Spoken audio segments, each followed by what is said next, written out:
आपले कोल्हापूरचे प्रतिनिधी विजय केसरकर सध्या आपल्यासोबत आहेत। विजय, कोल्हापूर जिल्ह्यामध्ये जन आरोग्य योजनेच्या अंतर्गत 53 कोटींची बिलं थकलेली आहेत। काय नेमक्या भावना आहेत या सगळ्या रुग्णांच्या, जे लाभार्थी आहेत ते, आणि सरकारकडून काय नेमकं कारण दिलं जात आहे?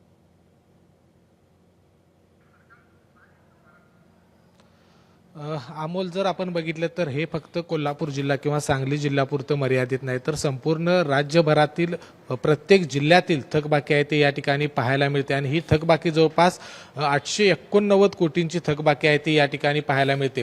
त्यामुळे लाडक्या बहिणींचा फटका ह्या जन आरोग्य योजनेला बसलाय की काय, अशा पद्धतीची शक्यता आहे ती व्यक्त केली जाते। कारण एकूण जर बघितलं तर प्रत्येक जिल्ह्यात जवळपास 50 कोटी, कुठे 25 कोटी, नाशिकमध्ये 90 कोटी आहे, त्याचबरोबर मुंबईमध्ये जवळपास 68 कोटींची बिलं आहे ते थकीत आहेत। त्यामुळे याचा फटका आहे तो संपूर्ण रुग्णांच्या या सगळ्या त्यांचे उपचार आहेत त्याच्यावर बसतो की काय, अशा पद्धतीची भीती देखील व्यक्त केली जाते।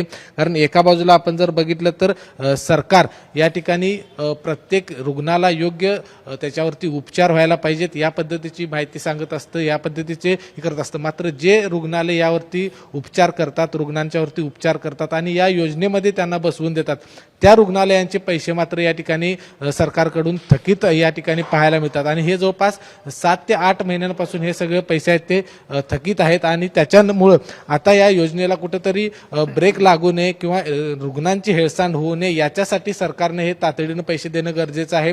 प्रकाश आंबेडकरांच्याकडे आता हे सगळं खातं आहे ते गेलेलं आहे, त्यामुळं यामध्ये ते जास्तीत जास्त लक्ष घालून हा जो थकीत आहेत ते देतील अशी देखील अपेक्षा रुग्णालयांना आहे। अमोल, एबीपी माझा, उघडा डोळे बघा नीट।